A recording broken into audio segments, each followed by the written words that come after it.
এই যে নাসিরউদ্দিন পাটোয়ারি, আমি একটি বক্তব্য দিয়েছিলাম, গাঁজা না খাইলে নাসিরউদ্দিন পাটোয়ারি হওয়া যায় না। তিনি সাংবাদিকদের সামনে যেভাবে কথা বলার আগে ফ্যাল করেন, হা করে এদিক তাকান ওদিক তাকান, আমার কাছে মনে হয় যে এই নাসিরউদ্দিন পাটোয়ারি কোনো মানুষের বাচ্চা হতে পারে না। কোন মানুষের বাচ্চা তারেক রহমানকে নিয়ে এই ধরনের মন্তব্য করতে পারে না। তিনি একজন আইনজীবী, আমি তাকে ধন্যবাদ জানাই। মত পার্থক্য থাকতে পারে, তারপরেও তিনি বলেছেন যে ব্যক্তি এই ধরনের আচরণ করেছে, বক্তব্য দিয়েছে, তার শাস্তি হওয়া উচিত। আমি তার কাছে জানতে চেয়েছিলাম কি শাস্তি হতে পারে, তিনি বলেন নাই।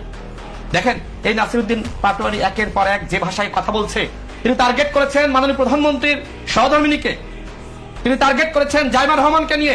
তার একটা বক্তব্য নিশ্চয়ই আপনি শুনেছেন, তিনি বলেছেন যে বউকে দিয়েছে হাসপাতালে, মেয়েকে দিয়েছে ফুটবল খেলায়, আর নিজে বৃষ্টি বিলাস করছে। কত বড় বেয়াদব! ওর মতন বেয়াদব বাংলাদেশের ইতিহাসে আমি দেখি নাই। দেখেন, আমি যেটা বলবো, রাস্তা দিয়ে যে সময় শুয়োরের বাচ্চা হেঁটে যায় না, এদেরকে যদি আপনি মানুষের বাচ্চা হিসেবে দেখেন, আপনি ভুল দেখবেন। আজকে কতিপয় ব্যক্তি শুয়োরের বাচ্চার মতো রাজনীতি করছে। আজকে বর্তমানে নাসিরউদ্দিন পাটোয়ারি মানুষের বাচ্চার মতন আচরণ করছে না। আমি এই ভিডিও, তার যে ভিডিও মাননীয় প্রধানমন্ত্রীকে নিয়ে যে ধরনের মন্তব্য করেছে, আমি এনসিপির একজন নারী নেত্রীকে আমি পাঠালাম, পাঠিয়ে জিজ্ঞেস করলাম, এইটাই তোমাদের রাজনীতি? এইটাই তোমরা চাও? এইটাই কি পরিবর্তন? এইটাই সংস্কার? আজকে ধান্দাবাজি আমরা দেখি নাই? তারা 18 মাসে কি করেছে? 18 মাসে সেই বন্দর মাসুদ নাম কেন হয়েছিল? গণ অভ্যুত্থানের নায়ক মাসুদ কেন নাম হলো বন্দর মাসুদ? দুঃখ লাগে। কেন থানা থেকে চাঁদাবাজদেরকে ছাড়িয়ে আনতে গেল? বলেন, এইটা কি রাজনীতি? আমরা এইটা চেয়েছিলাম?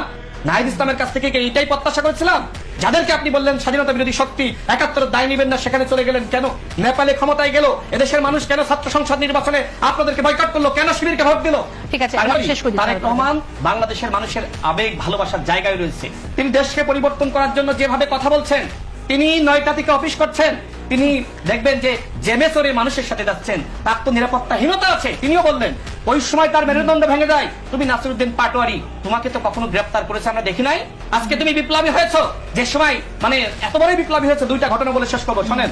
তিনি কক্সবাজার গিয়েছিলেন না, স্বরাষ্ট্রমন্ত্রীকে, বর্তমান স্বরাষ্ট্রমন্ত্রীকে তিনি শামীম ওসমানের সাথে তুলনা করে তিনি গডফাদার বলেছিলেন।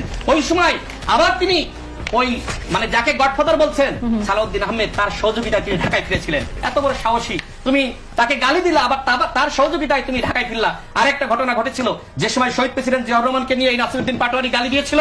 কত বড় বেয়াদব! দেখেন, ও শহীদ প্রেসিডেন্ট জিয়াউর রহমানের পর্যন্ত ছাড়ে নাই। ওর ইচ্ছাটা কি? ওর ইচ্ছাটা ও উল্টা পাল্টা বলবে।